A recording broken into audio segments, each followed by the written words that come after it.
Okay, so I had a couple people ask about this battery charger. I was going to do a review on it, but then I got sidetracked, and so I've had it for a couple months now, and I've actually brought back two batteries, the bike battery and a tractor battery that were just dead. This one's been off the charge for a while now, but this is the one that's been sitting for 10 years, supposedly, 8 to 10.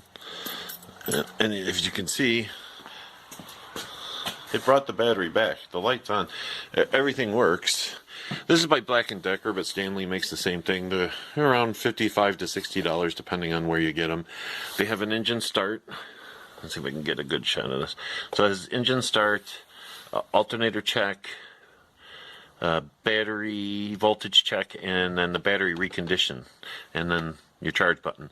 The only downside to this that I found that I don't care much for is the light goes out pretty much right away. So you get it for like 10 seconds and then it goes out and you have to press something to get the light back on.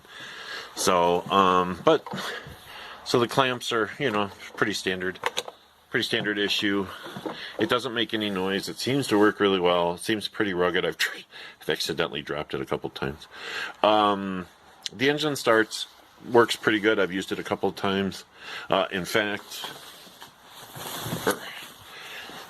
battery in my HHR just died.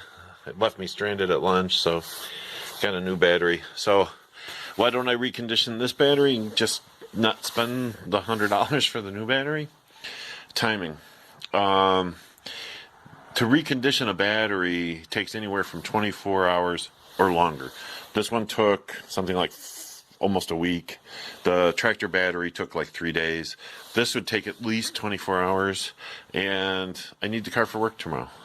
But I'm going to take that battery out and I'll charge it. I'll recondition it, and then I'll have a spare battery, so which I can use for jumping or what have you. So I mean, that'll come in handy, assuming it can be reconditioned. Now, not all of them can be. Anyway, I felt that was a good deal, and I'm glad I got it. So judge for yourself. But again, Stanley makes them, Black & Decker makes it. Well, there's one company that makes it, and they're under different labels. I'm sure it's labeled under something else as well. But the Stanley one looks identical to this, except it's yellow and black instead of orange and black. So,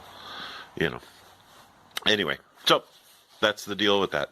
Seems to work really well. The voltage check and the charger check works really well. The charger, the alternator check just says good or bad. It doesn't really give you a whole lot more than that. So, yeah. Anyway, it's getting cold. I want to put the battery in, go in, and have some dinner. So, hopefully that's good enough. If you have any other questions, let me know. Talk to you later. Bye. Okay, one thing I forgot. When you're charging the battery, when it switches to FLO right there, it's actually in trickle charge mode. I think it's a 3 amp charge, something like that. I'm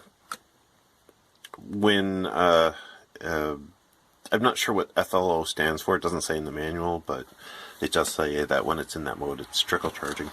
And so you turn on the light, it'll run up the amps. It should go to flow pretty much right away here.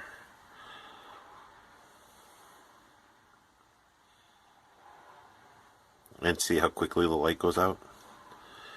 Anyway, it'll take a second, but it'll go to flow here momentarily.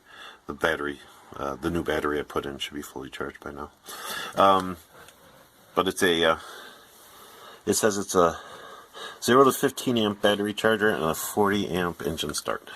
So not quite as good as those 100 amp engine starts, but for these little, at least for my HHR, it seems to work pretty good.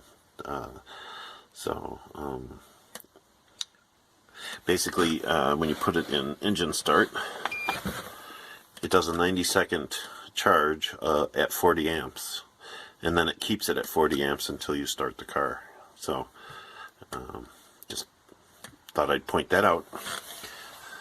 Alright, I'm trying to keep these videos to 5 minutes, so bear with me. This one might be a little longer. Talk to you later.